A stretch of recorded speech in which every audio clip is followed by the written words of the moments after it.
Hey, everybody, welcome to another episode of Checking In, a Lodging DEI chat. I'm Leon Thomas. That's Miranda Kitterlin Lynch. Hey, Miranda, how are you? I'm great. How are you? Good. Here we are, season number 2, Episode episode 2. 2. We got the counts going. We're Yes. good. We're good. We're good. So it's really looking forward to another great conversation here. Go ahead and tell us about our guests, and then we'll bring him right on the screen and jump right in. Absolutely. So, our guest is Dr. Oren Hertz, and he is by far my favorite person to sit next to at a dinner party. I think that he is so fun and so interesting, and I think that he's going to have some great stories to share with us. All right, let's bring Dr. Hertz on. Hey, Dr. Hertz, how are you? I am well. What a lovely introduction. Thank you for taking the time to be with us. Absolutely. I feel the same way about you, Miranda. Thank you. So, I So you're presume the- you've met him too. I just met him, but he seems like a super nice guy. So, He's pretty cool. yeah. So, Leon, I'm sorry if I cut you off. you said he's one of your favorite people to sit next to at a dinner party. Yes, So absolutely. does that mean he's funny or engaging in conversation? A little of both. Go ahead. Tell me why. Everything, everywhere, all at once. He's fun, funny, interesting, well-traveled, just great. All right, right on. We'll get you a name badge that says "Sit next to me." How about that? No, that's my spot. Yeah. So, Oren, I know now that you are in the academy, now you're a hospitality professor, but prior to joining the academy, you had a pretty rich history in the lodging industry, right? Yes, correct. I work for the Hyatt. I work for the Sheraton. I work for a small hotel, a boutique hotel in Connecticut. Spent one winter there. I'm like, yeah, I'm out. I can't do the cold and the snow. Fell on my booty with the ice and everything. Just not for me. But yeah, I do. Yes, quite a bit front desk experience as well as food and beverage experience in the lodging industry. Yeah. Awesome. So tell me about your time in the lodging industry. Our show is all about diversity, equity, and inclusion. Have you seen in your industry experience, how have you seen that progress? Did you see that pretty prevalent for your entire career, or did you see it go up, down? What? I will say I've learned quite a bit about diversity because this was back in the 90s. I look young, but I'm old. This was back in the 90s, and I was exposed in the hotel industry to diversity such as LGBTQ, trans people, people of color, specifically a lot of culture and influence from Haiti. I've learned quite a bit about Haiti, especially working in food and beverage operations in the kitchen. I was exposed to the people of Haiti, learned a little bit about their language, learned how to speak bad words in Creole, which is always fun. So yeah, the diversity was always very evident. I don't remember a hotel, not in Connecticut, not in Sheraton. No, I don't remember a hotel where everyone looked and sounded like me, which would be very boring. As funny as I am, it would be very boring. So right off the bat, working in the lodging industry back in the 90s back in the 90s, early 2000s, I was already in private clubs. I really loved the diversity and appreciated the fact that I can learn about different people, different cultures, different habits, different everything. Yeah, absolutely. I agree. Yeah, it's interesting you talk about in the 90s, right? That was when I was in the business full as well. And I worked for a management company, and we were opening a hotel, and the big president comes in and he says, "We have everybody working here. Take a look. We've got white folks, black folks, Hispanics, we got it all." And this is, obviously way before DEI was the in thing. And I'm looking around the room and I go, yeah, we do have it all, but no one of color is working in a really public facing position. Everyone was behind the scenes, right? And Mhm. I'm looking, going, yeah, we do have everybody here, but what are we doing? So I asked the question, why don't you have any black managers? Mm. And he said, well, that's something we're not going to talk about that right now. You just keep doing a good job and we'll see what we can do for you. Now that was then. Have you I hope you've noticed a change in that attitude from upper management. Have you noticed a change in that? Yes, yes, absolutely. Yeah. The focus on the talent and the diversity that people bring to the table, it's in research. I'm not sharing anything you don't know, is actually contributing to the bottom line. And I am very pleased to see that good companies in the hospitality industry are appreciating and understanding A, the importance of it way before the bottom line, and B, because publicly traded companies report to shareholders and it's all about the bottom line. If diversity contributes to the bottom line, then it's fantastic. Now, I am not bottom line driven. I never was. Of course, I believe that you make profit by being good to people. This is how the profit comes second. So if you're good to people, everyone, and you really promote an environment of inclusion, but really not just like, oh, look, like you said, this is devastating to hear. Honestly, I'm saying it in all honesty, where there's kind of like a ranking system. Yeah, we do have black folks, but they're not in high positions. I would immediately beg the question, why? What is the hang up here? What's happening? Why? What is preventing everyone working for an organization to move up and move forward? And I think it's a good question to ask, isn't it? Yeah, Yeah, yeah, absolutely. yeah. I'm Leon Thomas here with co-host Miranda Kitterlin Lynch, and our guest today is Oren Hertz.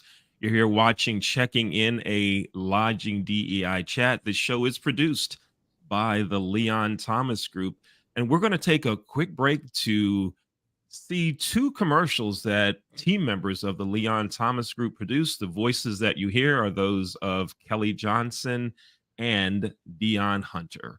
We'll be right back with our guest Oren Hertz after this quick message. Water. It's everywhere. We drink it, we bathe with it, we cook with it. Coffee's made with water. Toilets won't flush without it. It's used for washing clothes, dishes, utensils, pots, pans, floors, and our teeth. Plants and crops need water, animals drink it, and fish need it too. And don't forget, we can have a lot of fun in the water. Water. What would we do without it?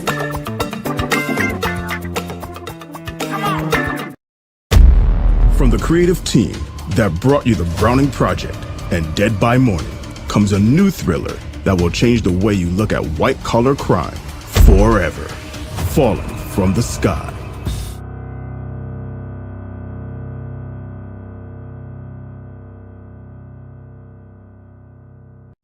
We're back. Again, you're watching Checking In, a lodging DEI chat. That's Miranda Kitterlin Lynch. I'm Leon Thomas. You can watch Checking In, a lodging DEI chat numerous times during the week right here on these same social media networks. And you can also listen to the podcast. Make sure you go ahead and subscribe and get that download every time there's a new episode. If you'd like to be a guest on the show, you can contact me via email. That's Leon at the Leon Thomas Group. Or you can contact Miranda. Miranda, how do folks get in touch with you? You can literally Google Miranda Kitterlin Lynch. I am the only one you're going to find. If you find another one, I will give you $1,000. Right? I still love when you say that. I love it. I love it. Let's bring our guest, Oren Hertz, back on. And we're having a great conversation about diversity in the hospitality business. Go ahead, Miranda. So, Oren, can you give me an example in your industry career of when you saw DEI handled really, really well? Just an example of top-notch chef's kiss. They nailed it. Oh, I have a perfect one. One of the employees. So part of what I did in the industry, I worked 10 years in the private club industry, golf clubs, country clubs, and etc. And I was a food and beverage director. And I will never forget one of our employees. And this wasn't an isolated case where he was an immigrant from Haiti and was hired as a dishwasher. And by the time I left the company, he was a supervisor. So just seeing him moving up, a couple things here. His own motivation, he insisted on improving his English. So he asked if he can go to English classes. And as a company, we said, absolutely, we'll pay for it. And he did. So on his spare time, he would take English second language and improve his communication skills, moved up in the kitchen from dishwasher to cook, to lead cook, then asked to move to the dining room, started as an server assistant, server, dining room captain, dining room supervisor. And I've seen this transition. And what was really beautiful about this is this person's motivation combined with the company's support. So no one ever raised an eyebrow and say, well, he's an immigrant from Haiti, or he's a black man, or, whatever. Not even like in closed rooms, which I absolutely despise. But everything was really transparent, and we saw him and he saw us.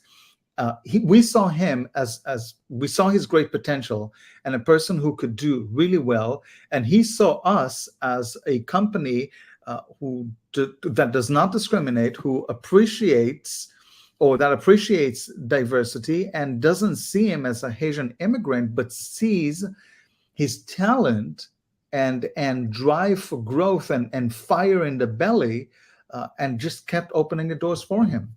And it was just, I absolutely love this human. And I lost touch with him because he's not on social media, but just what a great thing to see, to be a part of. Yeah, absolutely. That's beautiful. I love that idea of company support for somebody who's motivated to do what they need to do. That's excellent. I know we only have a few more minutes of your time. So I'd like to give a shout out to your podcast, actually, if you'd like to share with our listeners any information about your podcast. Thank you very much. How lovely. So my podcast is named the 10-Minute Leadership Podcast.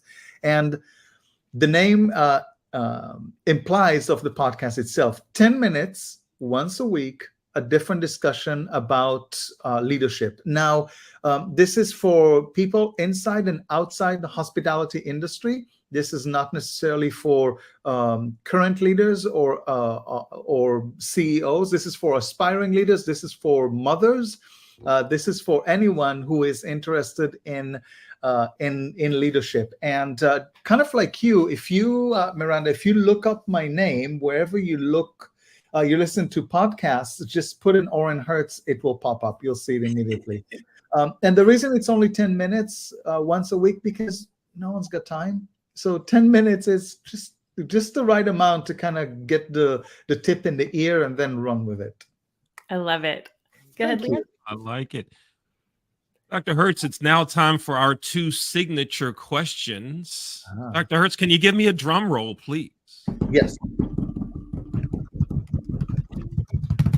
All right, here we go. The first question. Have you ever had a Maryland crab cake? I think so. Hang on.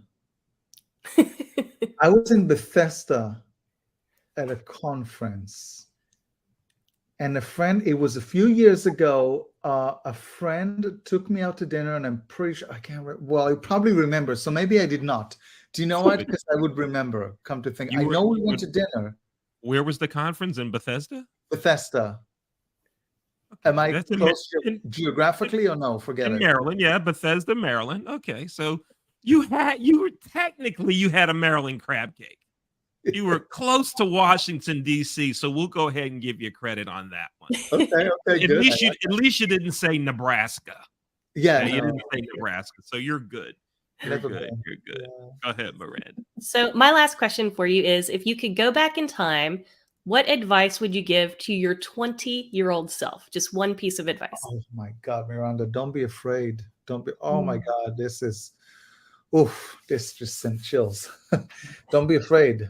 Don't be afraid. I stayed in that dark and scary closet up until age 30 for fear of nothing. I don't even know what I was afraid of. Oof, that hit hard. Yeah. I think that's great advice for any aspect of life. Yeah, don't be afraid. I Yeah. love it. My goodness, that just straight to the heart, Miranda. Yeah. Yeah. Don't And be for no reason. No, I mean, I am perfect the way I am, as we all are. We're perfect the way we are. But we're in our head and we're in our minds and we're like, oh, maybe I'm not good enough. I no one will like me if they know if I'm gay. What rubbish, I mean, I was afraid. Just what a waste, Mhm. So don't be afraid. That's the best. I like I Wow, it. love that it. You just gave me chills. yeah, thank you. That hit hard. Yeah. Yeah. Thank you so Miranda, much. Oh, thank you you know for what we that. should do? Oof. All of the advice, the 20-year-old self advice, we should capture all of those and put them like in a magazine, a book, something online, and folks, we could have them all listed there. Because I mean, this is good. I like that one. Yeah. Thank you, That's Dr. Hertz. beautiful. And the Yeah. very last page of the book would be Dr. Oren Hertz saying, "Don't be afraid." Don't be afraid. Yes, I Seriously, see whoever that. is listening, don't be afraid. You Yeah, are perfect the way you are. I like it. I Thank like it. you Yeah. so much. I really Ooh, appreciate you Leon guys. and I really appreciate you being on the show. Yeah. Yes, Thank me you so too. much Thank for you for doing it. inviting me. I appreciate it. Thank you very much. Of Thank course, you. of course. Folks, I'm Leon Thomas. That's Miranda Kitterlin Lynch. We're the co-host of Checking In, a lodging DEI chat. Thanks for watching, and we look forward to seeing you on our next episode. Miranda, we'll see you at episode number 3, season 2. All right.